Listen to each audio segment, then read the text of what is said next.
It's really almost atomic. There's so many particles that really have to reverberate through the town, in my mind, to really bring back the spirit in rebuilding small-town America. And those pieces are everywhere. This was a steel town and an industrial town.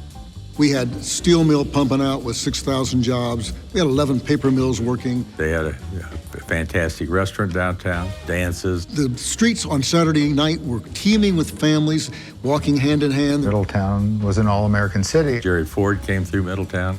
Kennedy came here. Middletown absolutely was the American dream.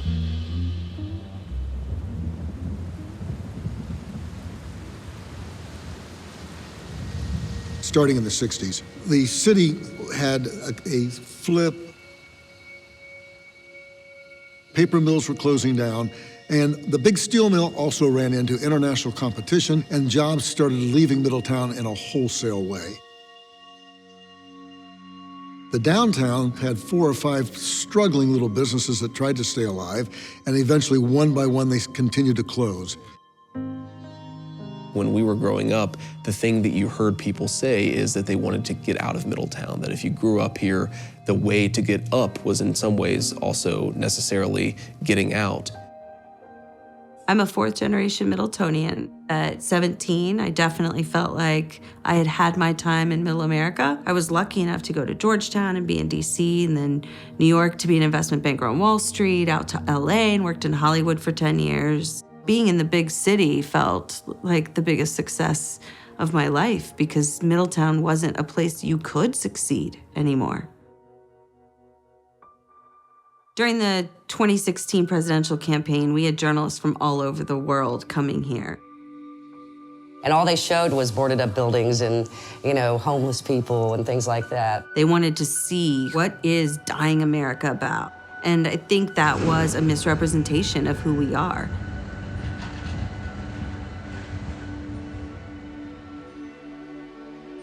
I always felt a desire to help Middletown, especially as I saw things fall on harder and harder times.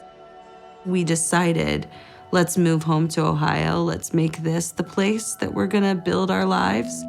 We cashed in most of our savings to try and rebuild a town.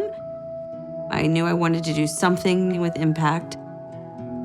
I spotted a 40,000 square foot empty former JCPenney building that really was in the heart of downtown. We've refurbed the whole first floor. We did all new systems, all new AC, all new electric. It's been a big lift. Do you have your phone with you? Do you know if the Wi-Fi works in Haven? All right, let's see. We're putting a restaurant called Gracie's after my grandmother, and we've opened a kids' play place. We've got a hair salon. This is the upstairs portion of the yoga studio. People think this downtown is a waste of time. We're trying our best to turn that around. It is kind of like if you build it, they will come. We opened on a Friday, and that day there was a line that stood from the cash register all the way across and all the way out the door. It was a risk. It's still a risk. I love that my children see the American dream play out in their lives, and that is invaluable. That speaks to what I saw with my grandparents. Amy coming back to Middletown has been a vital part of our revitalization. People looking and saying, well, if she can do it, then I can do it. Amy can definitely be looked at as a champion of what can be done when you believe and you put your heart and soul and energy into it. It's the fabric of a small town. It's that accessibility and connectedness that makes you feel like you're really part of where you live.